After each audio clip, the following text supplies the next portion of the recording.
Alright, so I normally start these videos out with an assembly and unboxing video, but this bike was so simple that there's just not much to show with that part. So we're going to jump right into the walk around. I'm going to show you what you get with the Windhorse F2.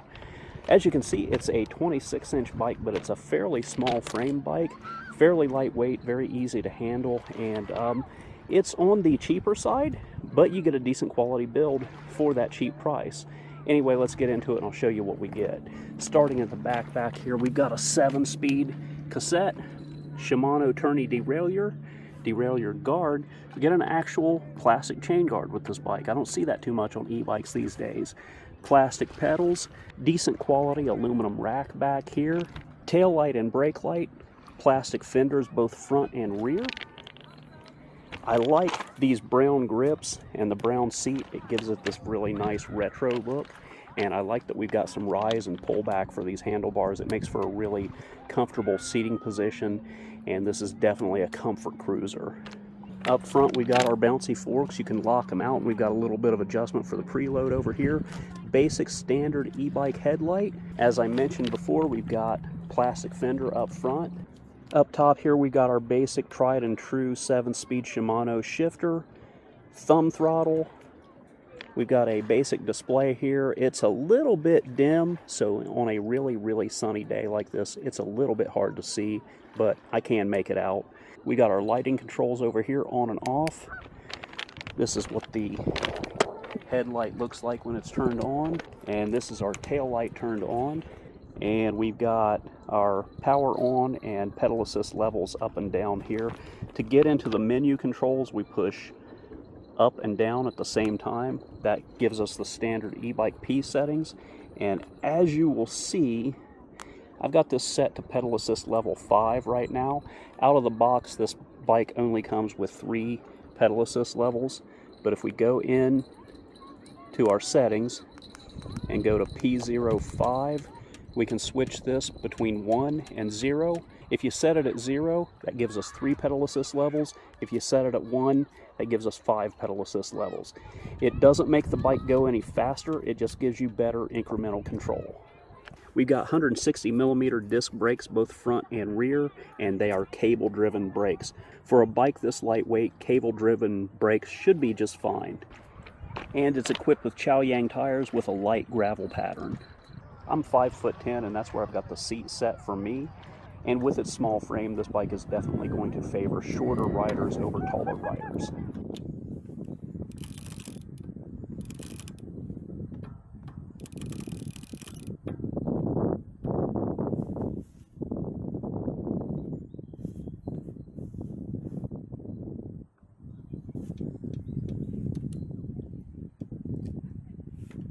Even though this is not a folding bike, the portability factor on this bike is very good. I've got it strapped up in the back of my van here, and because it's got such a short wheelbase, it's very easy to fit in here.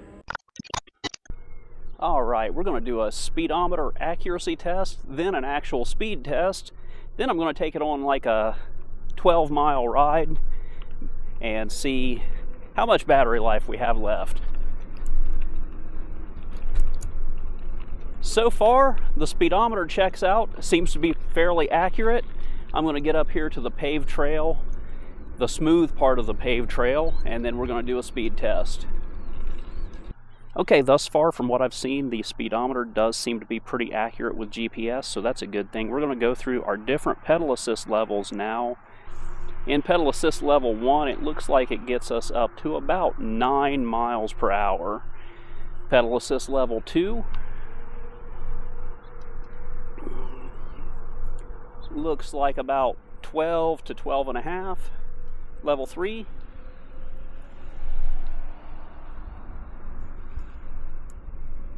capping out at about 15. And for a bike like this, a ride around 15 miles per hour is the sweet spot. That's where I like to ride a bike like this. Level 4,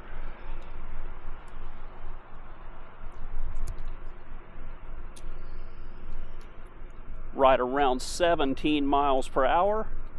And now it's looking like the built-in speedometer might be off by just a mile per hour. And level 5,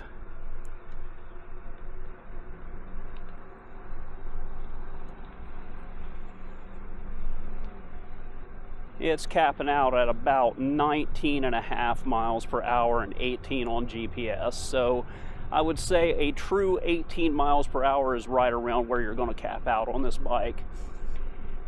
And that checks out. That's most bikes in this class. That's about where they're at. It's a 350 watt motor. It's a 36 volt system with a 350 watt motor, so that checks out as far as the top speed goes. But this bike is not really made for speed. It's made for comfort, cruising, and simplicity. And one other thing that I really like about this bike, I'm going to hold the throttle here for about 10 seconds. And we'll see this meter build up here.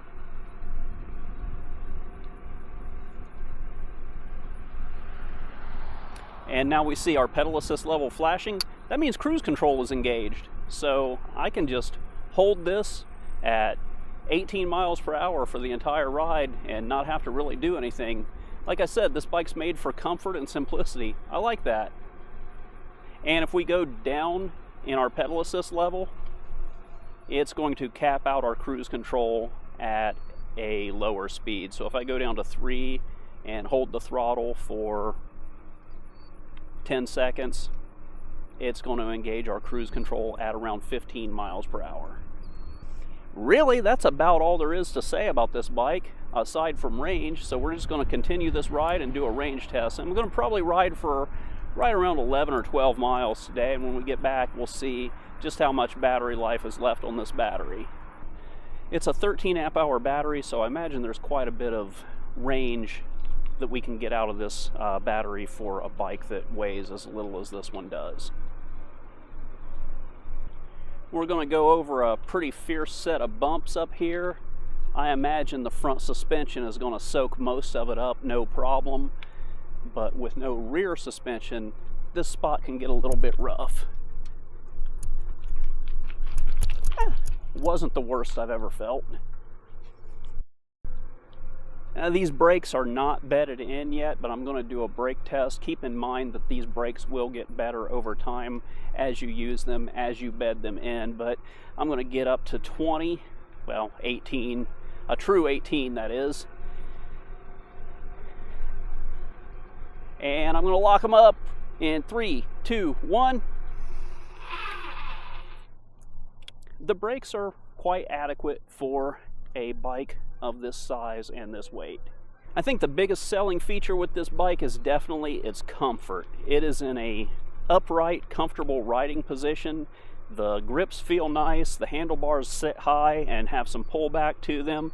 The only thing I would change about it to make it more comfortable is this seat is a little bit stiff. I would change it to a broader seat with a little bit more cushioning, but to make this bike absolutely perfect for what it's attempting to do, 20 or 30 bucks on a trip to Walmart will buy you a bigger, more comfortable padded seat.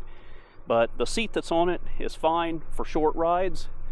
I would just say that if you're going to ride for more than, say, 10 miles, you might want something a little bit more comfortable than what this one is. All right, we're doing our first range check in here. We come 3 miles and we're still at 5 bars. Most of these bikes in this class being 36 volt bikes with a 13 amp hour battery, in my experience, you can go pretty far on these bikes if you ride them casually and conservatively the way I've been riding in this bike test so far. In my experience, I've found that if you ride the way I've been riding, these bikes will take you like almost 30 miles. All right, these 36 volt bikes are not strong hill climbers, but I'm going to do a hill climb here anyway. Pedal assist level 5, throttle only, me not pedaling. This is not much of a fierce hill, but there just aren't many hills on this route that I'm riding today. Here we go. Yeah, definitely not a strong hill climber, but if you go down a few gears and help it, it'll definitely make it up this hill a little bit faster.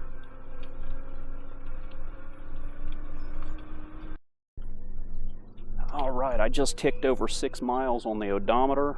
That puts us at our halfway point for the ride, and we're still at 5 bars out of 5 on our battery meter. All right, so who is this bike for? Well, in my opinion, I think anybody who's looking for a comfortable, casual cruiser that is pretty lightweight at a pretty good price is going to be pretty happy with this bike. Like I said, the seat could use an upgrade, but other than that, for a comfortable casual cruiser, this bike is pretty good for what you get for the price.